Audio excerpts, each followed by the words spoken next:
அனைவருக்கும் வணக்கம். ஒவ்வொரு மாத தொடக்கத்தின் போதும் அந்த மாதத்துக்கான சில தகவல் அப்படிங்கிறது, புதிய அறிவிப்புகள், புதிய மாற்றங்கள் அப்படிங்கிறது ஒவ்வொரு மாதமுமே அறிவிக்கப்படும். அதன்படி ஆகஸ்ட் மாதம் அப்படிங்கிறது ஆரம்பிச்சிருச்சு. ஆகஸ்ட் மாதத்துக்கான புதிய ரூல்ஸ் என்னென்ன கொண்டு வந்திருக்காங்க, முக்கியமாக என்னென்ன மாற்றங்கள் கொண்டு வந்திருக்காங்க, குறிப்பாக எல்பிஜி சிலிண்டர் முதல் உங்களுடைய ஆதார் கார்டு வரைக்கும், உங்களுடைய மகளிர் உரிமை தொகை திட்டம் வரைக்கும் என்னென்ன மாதிரியான மாற்றங்கள் கொண்டு வந்திருக்காங்க, என்னென்ன விஷயங்களை நீங்கள் கட்டாயம் தெரிஞ்சுக்கணும் அப்படின்றத டீட்டெயில் வீடியோவாக இந்த வீடியோவில் கொடுத்துருக்கேன். குறிப்பாக சில விஷயங்கள் அப்படிங்கிறது நேரடியாக பாதிக்கக்கூடியவையாக இருக்கும். சில விஷயங்கள் அப்படிங்கிறது எந்தவித பாதிப்பையும் ஏற்படுத்தாமல் நிறைய அட்வான்ஸாக கொடுக்குற மாதிரி இருக்கும். அந்த விதத்தில் ஒவ்வொரு மாதத்துடைய தொடக்கம் அப்படிங்கிறதுல முக்கியமான பொருளாதார மாற்றங்களும் ஏற்படுறதுக்கு வாய்ப்பு இருக்குது. இந்த மாற்றங்கள் சாமானிய மக்களுடைய அன்றாட வாழ்க்கை, வங்கி பரிவர்த்தனை, வருமான வரி, ரயில் டிக்கெட் முன்பதிவு, சமையல் எரிவாயு, சிலிண்டர் விலை, கிரெடிட் கார்டு, விலைவாசி உயர்வு, இது பற்றின சில விஷயங்கள் இருக்கும். குறிப்பாக நம்ம ரேஷன் அட்டை தொடர்பான சில அப்டேட் அப்படிங்கிறது இருக்கும். ஆதார் அட்டையில் நிறைய அப்டேட் அப்படிங்கிறது கொண்டு வந்திருப்பாங்க. இந்த மாதிரி நிறைய விஷயங்களில் மாற்றங்கள் அப்படிங்கிறது ஒவ்வொரு மாதமுமே புதுசாக நடைமுறைப்படுத்திகிட்டே இருப்பாங்க. மத்திய கவர்மெண்டால் சில விஷயங்கள் வெளிப்படுத்தப்பட்டிருக்கும். அதே மாதிரி மாநில கவர்மெண்ட்டால் சில விஷயங்கள் அப்படிங்கிறது மாற்றங்களுக்கு உள்ளாக்கப்பட்டிருக்கும். இதை பற்றின A to Z டீட்டெயிலை தான் இந்த வீடியோவில் பார்க்க போகிறோம். இந்த வீடியோவில் ஆகஸ்ட் மாதத்தில் கொண்டு வரக்கூடிய முக்கியமான 6 மாற்றங்கள் என்ன அப்படின்றத டீட்டெயில் இன்ஃபர்மேஷனாக பார்க்கலாம். வீடியோவை கடைசி வரைக்கும் ஸ்கிப் பண்ணாமல் பாருங்கள். நம்ம சேனலை முதல் முறையாக பார்க்குறீங்கன்னா மறக்காமல் சேனலை சப்ஸ்கிரைப் பண்ணிக்கோங்க. இது மாதிரியான ரெகுலர் இன்ஃபர்மேஷன் தெரிஞ்சுக்கிறதுக்கு சேனலை மறக்காமல் சப்ஸ்கிரைப் பண்ணி பக்கத்தில் உள்ள பெல் ஐக்கனுமே கிளிக் பண்ணிக்கோங்க. ஓகே, வாங்க வீடியோக்குள்ளே போகலாம். ஒவ்வொரு மாதமுமே சின்ன சின்ன மாற்றங்கள் அப்படிங்கிறது கொண்டு வருவாங்க. குறிப்பாக புதிய மாதம் தொடங்குது அப்படின்னா உங்களுக்கு அந்த மாதத்தில் நிறைய மாற்றங்கள் குறித்து நீங்கள் தெரிஞ்சுக்கிறது அவசியம். ஏன்னா விதிமுறைகளில் ஏற்படக்கூடிய சின்ன சின்ன மாற்றங்கள் அப்படிங்கிறது அது தெரியாமல் இருக்கிறதுனால கூடுதல் கட்டணங்கள் இல்லை அபராதங்கள் இல்லை அத்தியாவசிய சேவைகளை பெறுறதுல சிக்கல் ஏற்படுறதுக்கு வாய்ப்பு இருக்குது. இந்த மாதத்துக்கு நடைமுறைக்கு வந்துள்ள முக்கியமான மாற்றங்கள் என்ன ஆகஸ்ட் மாதத்தில் அப்படின்னு சொல்லி பார்த்தீங்கன்னா, முதலாவது தக்கல் ரயில் டிக்கெட் தான். ரயில் டிக்கெட்டுடைய முன்பதிவு புதிய நடைமுறை கொண்டு வரப்பட்டிருக்கு. இந்திய ரயில்வேயின் தக்கல் டிக்கெட்டுகள் முன்பதிவு முறையில் முக்கிய மாற்றங்கள் இந்த மாதம் முதல் அமலுக்கு வந்திருக்குது. குறிப்பாக மேற்கு மத்திய ரயில்வே மண்டலத்தில் உள்ள முன்பதிவு மையங்களில் புதிய டோக்கன் முறை அறிமுகம் செய்யப்பட இருக்குது. இம்முறையில் தட்கல் டிக்கெட் முன்பதிவு நேரத்திற்கு ஏற்ப டோக்கன் வழங்கப்படும் நேரமும் மாற்றி அமைக்கப்பட்டு உள்ளது அப்படின்னு சொல்லியிருக்காங்க. இந்த மாற்றத்தின் காரணமாக பயணிகள் டோக்கன் பெறுவதற்கு ஒரு முறையும் டிக்கெட் எடுப்பதற்கு மற்றொரு முறையும் என முன்பதிவு மையத்திற்கு இருமுறை செல்ல வேண்டிய அவசியமே இருக்காது. கூட்ட நெரிசலை குறைக்கிறது, வரிசைகளை ஒழுங்குபடுத்துறது அண்ட் முன்பதிவு செயல்முறையை விரைவுபடுத்துவது, இதுதான் இந்த முடிவோடைய முக்கியமான நோக்கமாக இருக்குது. குறிப்பாக இது பயணிகளுடைய நேரத்தை மிச்சப்படுத்துறதோட டிக்கெட் முன்பதிவை எளிதாக்கவும் உதவுது அப்படின்னு சொல்லி எதிர்பார்க்கப்படுகிறது. ரெண்டாவது மாற்றம் என்ன அப்படின்னு சொல்லி பார்த்தீங்கன்னா, வருமான வரி தாக்கல் அப்படிங்கிறதுல நிறைய மாற்றங்கள் அப்படிங்கிறது கொண்டு வந்திருக்காங்க. ஐடிஆர் ஃபைலிங் 2026 2027 நிதியாண்டிற்கான ஐடிஆர்ஓ மற்றும் ஐடிஆர் 2 படிவங்களை சமர்ப்பிக்க ஜூலை 31 தான் கடைசி தேதியாக நிர்ணயம் செஞ்சுருக்காங்க. இந்த காலக்கெடுவுக்குள் வருமான வரியை தாக்கல் செய்யாத வரி செலுத்துவோர் தாமத கட்டணம் மற்றும் பிற விதிமுறைகளுக்கு உட்படுத்தப்பட்டுள்ளனர் அப்படின்னும் கொடுத்துருக்காங்க. இருந்தாலும் இந்த காலக்கெடு அப்படிங்கிறது அனைத்து வரி செலுத்துவோருக்கும் பொருந்தாது.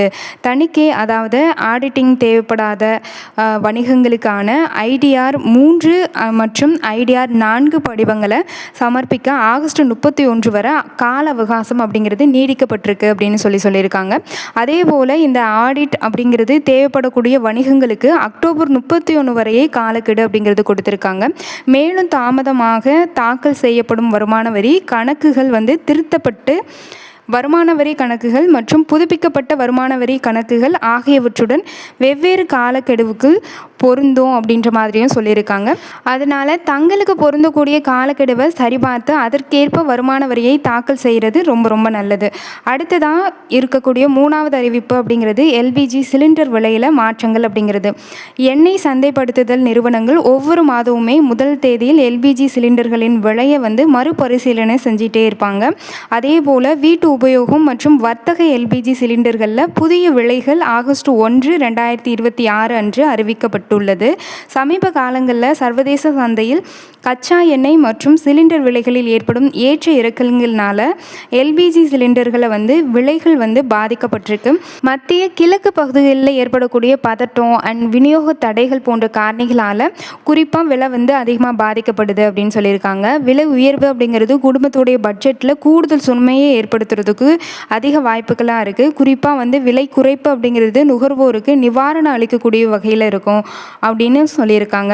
4வது அறிவிப்பு அப்படிங்கிறது கிரெடிட் கார்டு சம்மந்தப்பட்ட தகவல் அப்படிங்கிறது. கிரெடிட் கார்டுகள் நிலையான வைப்பு தொகைகள் தொடர்பான புதிய மாற்றங்கள் வந்துள்ளன. அதாவது இந்த ஆகஸ்ட் மாதத்தில் சில வங்கிகள் தங்கள் கிரெடிட் கார்டு விதிமுறைகளில் மாற்றங்களை செய்துள்ளன. குறிப்பாக ரிவார்டு புள்ளிகள், ஆண்டு கட்டணம், சேவை கட்டணம் மற்றும் சலுகைகள் ஆகியவற்றில் நிறைய மாற்றங்களை கொண்டு வந்திருக்காங்க. எனவே கிரெடிட் கார்டு பயனாளர்கள் தங்களுடைய வங்கியில் சமீபத்திய தகவல்களை தவறாமல் சமர்ப்பிக்கிறது இல்லை சரிபார்த்துக்கிறது ரொம்ப ரொம்ப நல்லது அப்படிங்கிறது தான். சில வங்கிகளில் நிலையான வைப்பு தொகை மீதான வட்டி விகிதங்களிலும் மாற்றங்கள் செய்யலாம்.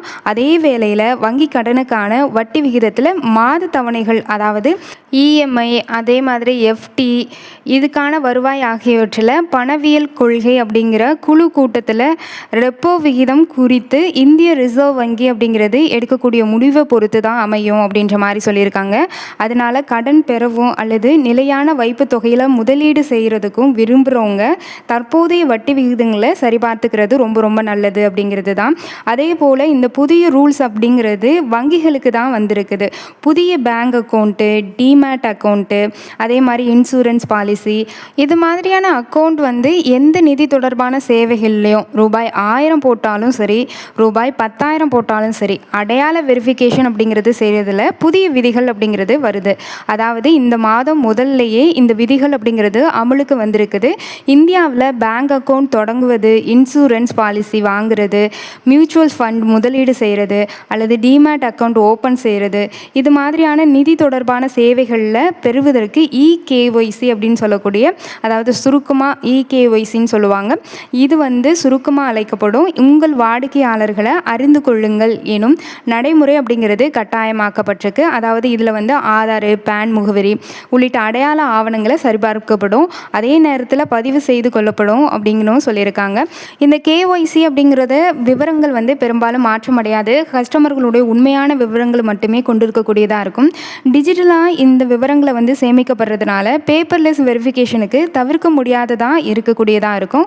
மேலும் சில நிமிடங்கள்லேருந்து ஒருவருடைய அடையாளங்களை வெரிஃபிகேஷன் செஞ்சு அது மூலியமாக அந்த தகவலை பெற்றுக்கொள்ள முடியும் அப்படின்னு சொல்லியிருக்காங்க.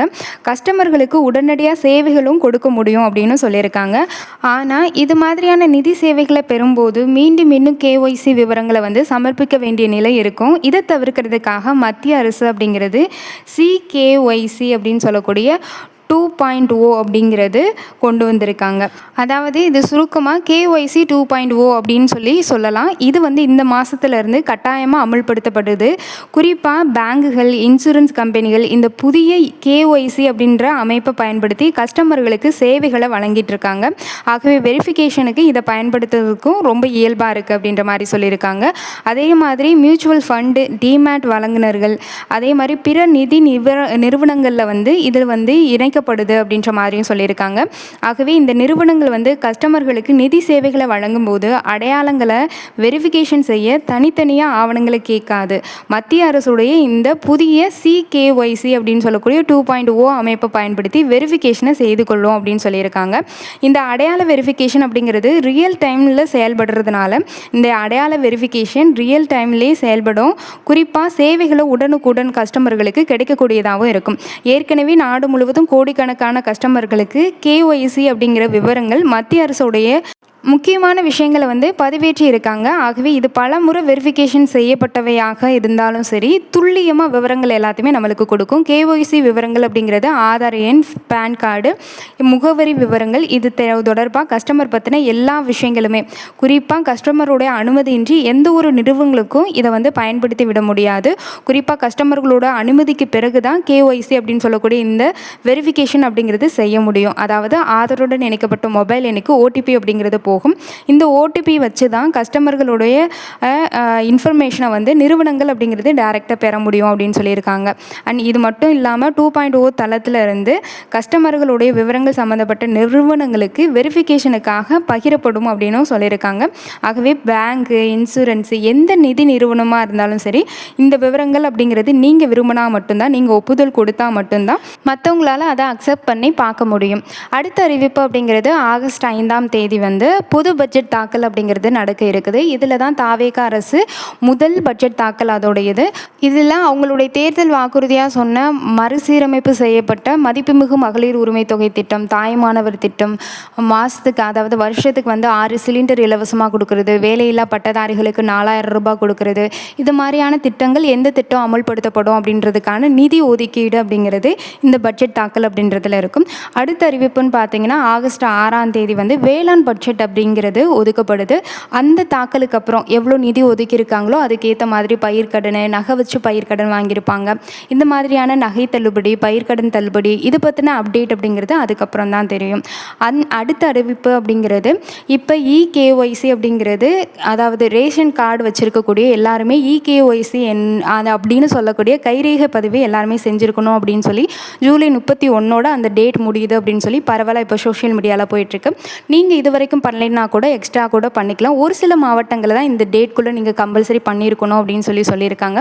மற்றபடி எல்லா மாவட்டங்களுக்குமே இது பொருந்தும் அப்படின்னா எதுவுமே கிடையாது. ஏன்னா தமிழக அரசிட்டேருந்து எந்த ஒரு அரசு தரப்பில் நேரடியாக நம்மளுக்கு எந்தவித அறிவிப்பும் வரல. நார்மலாக இது வந்து ஆகஸ்ட் மாதம் முழுதுமே நீங்கள் வந்து இந்த இகேஒய்சி அப்படிங்கிறது இது வரைக்கும் பண்ணலைன்னா கூட இனிமேல் கூட நீங்கள் பண்ணிக்கலாம். இதுதான் இந்த முக்கியமான 6 அறிவிப்பு அப்படிங்கிறது. இந்த 6 அறிவிப்புமே ஆகஸ்ட் மாதம் முதல் அமல்படுத்தப்படுறாங்க. இந்த தகவல் உங்களுக்கு பயனுள்ள வகையில் அமைஞ்சிருக்கும்னு நினைக்கிறேன். வீடியோ பிடிச்சிருந்தா ஒரு லைக்கு, ஷேரை, கமெண்ட் பண்ணுங்கள். இது மாதிரியான ரெகுலர் இன்ஃபர்மேஷன் தெரிஞ்சுக்கிறதுக்கு சேனலை சப்ஸ்கிரைப் பண்ணிக்கோங்க. நன்றி, வணக்கம்.